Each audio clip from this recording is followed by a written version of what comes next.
Alright, so it's about to pour rain. My battery's about to die. I just got done detailing this.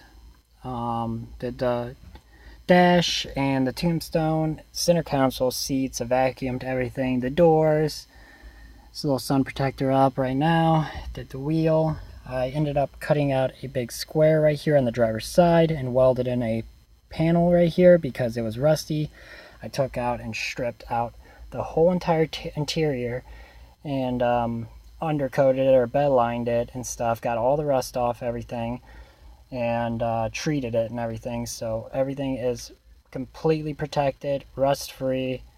And in the like right afterwards, you know, it threw a bunch of dust everywhere, so I detailed everything, the windows, everything, so that's pretty good.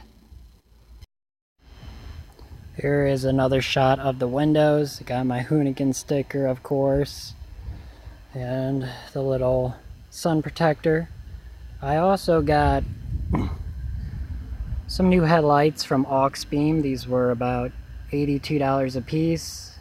It's LED halo projector headlights, and the top three are the low beams, and all of them come on for the high beams. And if you put on your parking light or your blinker, or yeah, your parking light, the halos light up. I have everything wired in and stuff. Don't have the halos plugged up though, because this one came from the US. This one came from a warehouse in China. The China halo does not work for some reason. I even swapped them and stuff to make sure it wasn't the wiring, and it is indeed the headlight. But that's a little update on that. And in the next couple days, I am going to be replacing this plastic back window with a OEM glass one with a defroster, and hooked that up and everything, getting it from a guy. I priced it online for like 200 bucks, but this guy is making a track car out of a Miata an hour away, and he's getting rid of some parts, so he's selling it to me for 20 bucks, which is steel with all the wiring, so that is awesome. But just a little update. And now I'm about to do the diff, change the diff fluid, and do something else. So let's get to it, guys. Alright, so first off, you're going to want to block off your front wheels, jack up your car by the diff, jack it up by the diff, and put the back on jack stands. I got both of them on both sides, and I just put the microfibers on top of it so it doesn't chip the paint or anything, or just so it's, you know, causes less damage.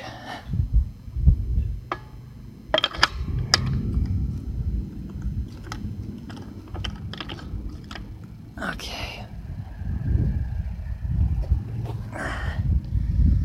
So when you're under here, this is what you're gonna see.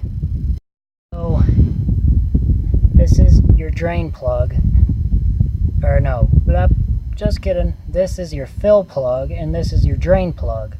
They're two different sizes. Mine were kind of stuck on there, so I had to use a breaker bar, which I just used the end of the jack. When I put them back in, I put anti-seize on both of them, and they have crush washers, so don't lose those. This one is a 24 millimeter. This one is a 23 millimeter, 24, 23. And I showed you, all you need is one of those quarts of the Diff fluid. And I have 500 cc's left. You'll probably have about 200 cc's left. And then you need one of those little pump thingies, because you're gonna first off, crack this loose, take it out.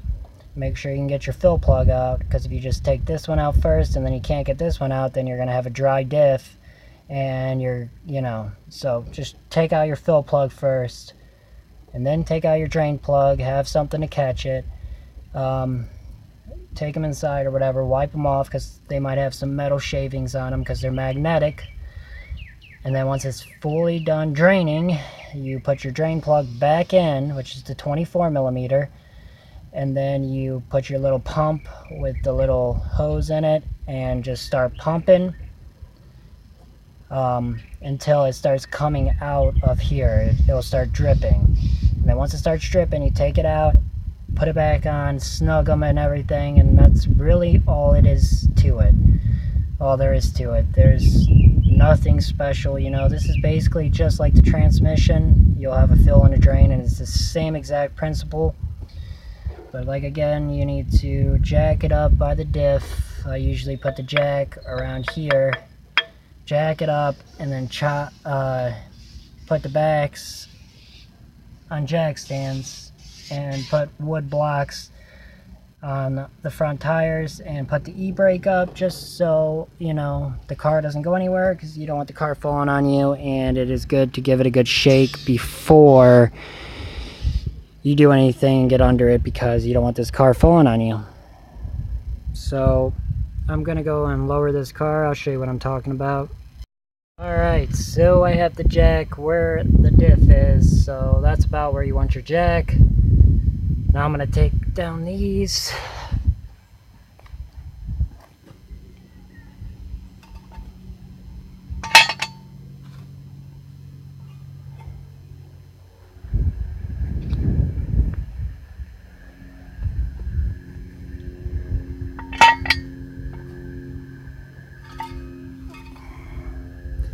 And now there's nothing holding the car besides this big jack. Now what you want to do is just twist this to the left very slowly. It's better with two hands. Yeah, and you don't want to do it that fast. I just made a mistake. But just keep twisting it.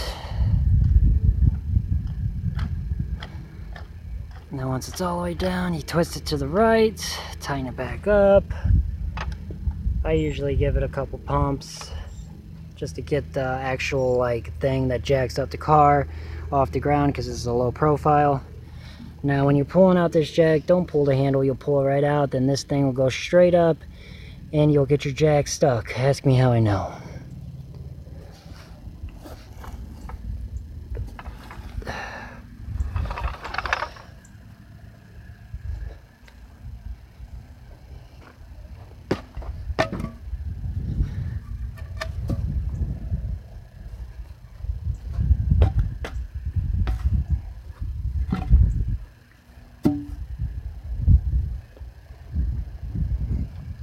That's all there is to it. You want to go down here, check for leaks. It looks good. Of course there's some liquid on it, not fresh though. I wiped it off. That's from draining it and filling it and everything. Alright, so when you jack it up, make sure you get it right on the lip of the diff. Don't hit the exhaust, and don't hit the PPF, which is that little frame that goes from your diff to your transmission. So yeah, that's basically the differential. Now the diff fluid is changed as fresh diff fluid, fresh transmission fluid. I did that about a couple weeks back, and this oil change has 1,000 miles on it, so everything's pretty fresh. Although important liquids. So yeah.